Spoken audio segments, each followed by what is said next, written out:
यह कहानी एक आदमी की है जिसका नाम मोहन था। मोहन जीवन में बेहद दुखी और असंतुष्ट था।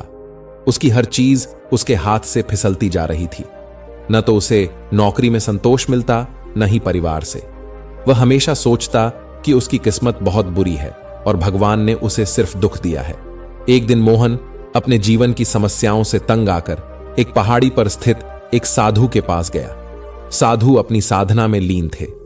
मोहन ने साधु को प्रणाम किया और साधु से कहा, गुरुदेव, मैं बेहद दुखी हूं। भगवान ने मेरे साथ न्याय नहीं किया। मैं जो भी करता हूं वह असफल होता है। मुझे शांति चाहिए, लेकिन मुझे कुछ भी समझ नहीं आता कि कैसे पाऊं। साधु ने शांतिपूर्वक मोहन की बात सुनी और उसे एक कहानी सुनाई। पुराने समय की बात है। एक राजा के पास एक कीमती पत्थर था जो दिखने में सामान्य था, लेकिन उसमें अद्भुत शक्ति थी। एक दिन वह पत्थर कहीं खो गया। राजा ने अपने सभी सेवकों को उसे खोजने के लिए भेजा, लेकिन वे असफल रहे।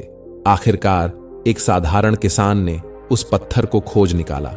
जब राजा ने उससे पूछा कि उसने इसे कैसे पाया, तो किसान ने कहा, मैंने पत्थर की शक्ति पर ध्यान नहीं दिया। मैंने सिर्फ अपना काम किया और पत्थर अपने आप मेरे सामने आ गया। साधु ने मोहन से कहा, बेटा, तुम भी उस किसान की तरह बनो। दुख और सुख जीवन का हिस्सा है, लेकिन उनका बंधन तोड़कर जीवन की सच्ची ताकत को पहचानो। समस्याओं से भागने के बजाय उनके बीच रहकर अपने कर्मों पर ध्यान दो। जब तुम अपने अंदर शांति का दीपक जलाओगे, तब बाहरी संसार का दुख तुम्हें प्रभावित नहीं कर पाएगा। मोहन को साधु की बात समझ में आ गई। उसने महसूस किया कि जीवन में असली सुख बाहर की चीजों से नहीं, बल्कि अपने मन की शांति से आता है। उसने साधु का आशीर्वाद लिया और अपने जीवन की ओर नए दृष्टिकोण से देखना शुरू किया। धीरे धीरे उसकी समस्याएं समाप्त होने लगीं और वह आंतरिक शांति की ओर बढ़ चला।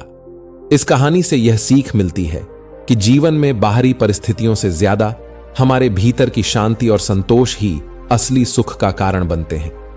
दुख तो जीवन का एक हिस्सा है, लेकिन हम उसे कैसे देखते हैं, यह हमारी सोच पर निर्भर करता है।